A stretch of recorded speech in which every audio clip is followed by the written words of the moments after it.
दक्षिण पश्चिम नागपुर से वंचित के उम्मीदवार विनय भांगे ने दक्षिण पश्चिम में अपने विरोधियों के खिलाफ जो माहौल तैयार किया है उसका साफ असर नजर आ रहा है।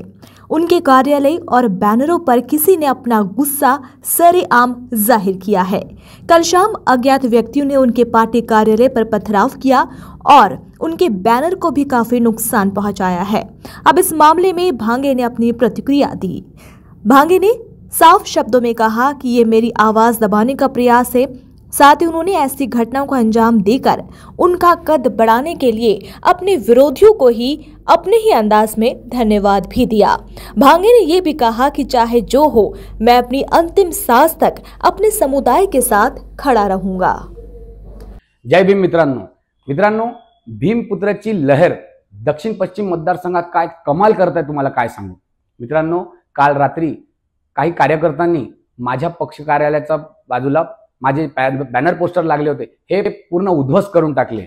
सायकल रिक्षा जी होती प्रचाराची ते उद्ध्वस्त करून टाकले। अक्षरशः माझा फोटो त्याच्यातून कापून टाकला। हे बघून मला, हे पागलपण बघून मला खूप आनंद झाला की यांच्या पोटात जे दुखणं आहे माझ्यामुळे, भीमपुत्रामुळे, हे मला खूप आवडलं की आता यांना समजून आलेलं आहे की आणि यांच्या ह्या कार्याने माझी उंची किती वाढली आहे हे मला समजून आलंय। म्हणून त्यामुळे मी सर्वप्रथम या कार्यकर्त्यांचा खूप खूप आभार व्यक्त करतो।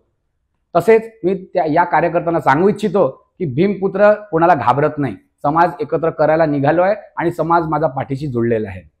तुमच्या नेत्यांनी मागील काळात, मागील 75 वर्ष माझ्या समाजाची मतं घेऊन तुमच्या नेत्यांनी सत्ता भोगलेली आहे आणि हा काळ आता बदलणार आणि भीमपुत्राच्या माध्यमातून हा काळ बदलून दाखवणार।